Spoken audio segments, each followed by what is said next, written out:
बिस्मिल्लाहिर्रहमानिर्रहीम। अस्सलाम वालेकुम नादरीन, आप यूट्यूब चैनल देख रहे हैं। मैं इमरान खान हूं। नादरीन, एक तो 10 मई की सजाएं हैं। इमरान खान साहब के घर के बारे में ये खबर आई कि जनाब उसको कई नीलाम किया जा रहा है, बनी गाला वाला। उसकी हकीकत क्या है वो भी आपको मैं बताता हूं। फिर इस फैसले के ऊपर जो रद्द-ए-अमल है वो भी, और बाजोड़ में एक ऑपरेशन जारी है इमरान खान साहब के हुक्म के बावजूद।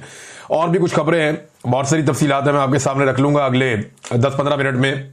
सबसे पहले तो 9 मई के 2 मुकदमात में फैसले आए हैं, और ये 2 अलग अलग मुकदमात हैं। इनमें से एक मुकदमा शादमान थाने का जलाओ घिराव 9 मई के हवाले से, और दूसरा राहत बेकरी का जलाओ घिराव। ये 2 मुकदमात हैं। इनमें जो सजाएं सुनाई गई हैं उनमें जो अहम लोग हैं जिन्हें सजा हुई है, डॉक्टर यास्मीन राशिद साहिबा 10-10 साल की सजा हो गई, उमर चीमा साहब 10-10 साल की सजा हो गई, एजाज चौधरी साहब 10-10 साल की सजा हो गई सेनेटर, और मियां महमूद रशीद 10-10 साल की, इन्हें भी सजा हो गई है।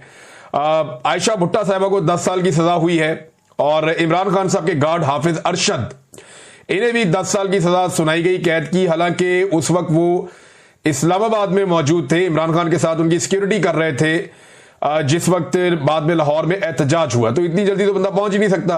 अब इनके पास कोई जहाज जो हेलीकॉप्टर तो था नहीं, लेकिन फिर भी इनको भी सजा दे दी गई है 10 साल की। तो यानी जो भी निजाम को लगता है कि इन लोगों को सजा देनी चाहिए तो उन्हें दी जाती है। अब कुछ लोग जो है उन्हें बरी किया गया है इन केसेस में, जिनमें शाह महमूद कुरैशी साहब एक बड़ी अहम शख्सियत है। इन्होंने 2 साल तकरीबन जेल काटी है, और अब शायद वो बाहर आ जाए। उनके बाहर आने से ये होगा कि पाकिस्तान तहरीक इंसाफ को एक ऐसी शख्सियत मिल जाएगी आजाद, जो मामलात को देख सकेगी। देखिए, इससे पहले परवेज इलाही साहब बाहर आए, लेकिन वो कुछ भी नहीं कर पाए। पार्टी के लिए कोई फाल किरदार उन्होंने अदा नहीं किया। वो तब से अब तक खामोश हैं और बेहतर वक्त का इंतजार कर रहे हैं। शाह महमूद कुरैशी साहब बाहर आते हैं तो क्या एक्टिव हो पाएंगे, मामलात को कंट्रोल कर पाएंगे, चीजों को अपने हाथ में ले पाएंगे? इमरान खान साहब के साथियों में से एक है, वफादारी उन्होंने निभाई है, बहुत मार खाई है, लेकिन उनके बेटे की वजह से एक कंट्रोवर्सी जन्म ले गई थी, और अभी जो उनको बाइज्जत बरी किया गया है, कुछ लोग इसके ऊपर मुख्तलिफ किस्म की बातें कर रहे हैं। लेकिन ये तो वक्त साबित करेगा कि शाह महमूद कुरैशी साहब बाहर आकर किस तरह के फैसले करते हैं। उनके फैसलों से अंदाजा हो जाएगा लोगों को कि शाह महमूद कुरैशी साहब किस तरफ खड़े हैं। बहरहाल वो बाइज्जत बरी हो गए, ये बड़ी अच्छी खबर है उनकी फैमिली के लिए, और वो बिल्कुल बेगुनाह थे इस सारे मामले में। देखिए, बहुत सारे लोगों का, किसी का बहुत थोड़ा सा कसूर हो सकता है, वो वहां मौजूद हो सकता है, किसी का कसूर हो सकता है कि वो वहां से गुजर रहा हो सकता है। शाह महमूद कुरैशी साहब का तो ये भी नहीं था, तो उन्हें तो बिला वजह ही जेल में डाला हुआ था, और उनको काफी रगड़ा लग चुका है। आयशा भुट्टा साहिबा 10 साल की सजा उनको हुई है। फिर सरम जावेद खान को 5 साल की सजा हुई इस सारे मामले में, और आलिया हमजा साहिबा को भी 5 साल की सजा हुई इसी केस के अंदर। तो टोटल 45 मुल्जिमान के ट्रायल हुए हैं, जिनमें से 25 गिरफ्तार थे और 15 इश्तिहारी हैं। एक का इंतकाल हो गया है, और कुछ जो है वो जमानतों के ऊपर है। तो ये है जनाब सारा मामला उस केस का जो पाकिस्तान तहरीक इंसाफ पर 9 मई के हवाले से चलाया गया। शवाहिद और सबूतों की सूरत-ए-हाल आपके सामने है। साजिश का मामला जो रखा गया वो भी आपके सामने है कि छोटी सी टेबल के नीचे छुपा हुआ पुलिस वाला, पर्दे और सोफे के नीचे घुसा हुआ पुलिस वाला, ये अब इस साजिश के स्टार गवाहान हैं। साजिश वाला मामला तो अब आपके सामने है। वो पहले दिन से आपको आइडिया है कि वो 2 नंबरी हो रही है। अब ये जो लोग हैं जिन्हें सजाएं दी जा रही, क्या ये क्रिमिनल हैं या ये मुसल्ला लोग हैं? यानी एक खबर आती है पाकिस्तान में कि उजैर बलोच बाइज्जत बरी हो गए, और दूसरी खबर आती है पाकिस्तान में कि यास्मीन राशिद, उन्हें 10-10 साल की सजा हो गई। अब इन दोनों को अगर आप गौर से देखें तो आपको पता चल जाएगा आज पाकिस्तान कहां खड़ा हुआ है। पाकिस्तान की मिलिट्री एस्टेब्लिशमेंट के लिए गुनाह यह नहीं है कि आपने कितने आदमी मारे या कितना आपने दहशत फैलाई। पाकिस्तान की मिलिट्री एस्टेब्लिशमेंट के लिए गुनाह यह है कि आप मिलिट्री एस्टेब्लिशमेंट के मफाद के खिलाफ क्यों चले। यह है असल कहानी। फैसले पर पीटीआई का रद्द-ए-अमल, ये मैं आपको पढ़ के सुना देता हूं कि शदीद रद्द-ए-अमल दिया उन्होंने। 9 मई के पुरतशद्दुद वाकयात के हवाले से लाहौर की इंसदादी दहशतगर्दी की अदालत की जानिब से पार्टी की सीनियर क़यादत और कारकुनों को सुनाई गई सजाएं इंसाफ और अदल के मुंह पर एक तमाचा है।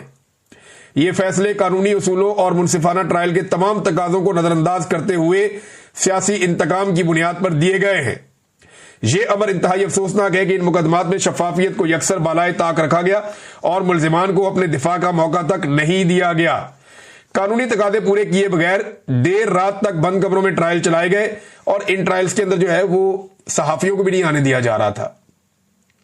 जब ट्रायल्स का इख्तिताम हो रहा था, चीजों को कंक्लूड किया जा रहा था, तो सहाफी क्योंकि रिपोर्ट करते थे जो भी अदालत के अंदर ऐसी चीजें हो रही थी जो नाइंसाफी पर मबनी थी, तो फिर सहाफियों का दाखिला भी बंद कर दिया गया।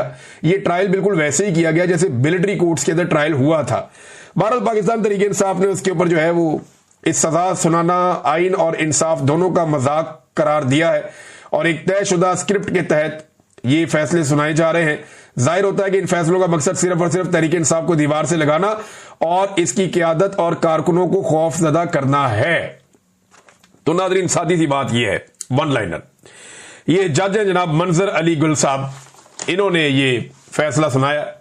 जज मंजर अली साहब ने, ये अगर तस्वीर आप इनकी देख भी लें तो अब जनाब ये हैं जज साहब जिन्होंने ये फैसला सुना दिया। एक तरफ उजैर बलूच की बाइज्जत बरी होने की खबर आती है, दूसरी तरफ यास्मीन राशिद, आलिया हमजा, सनम जावेद खान और आयशा भुट्टा को 5-5, 10-10 साल की सजाएं सुनाने की खबर आती है। ये इस वक्त पाकिस्तान की सूरत हाल है।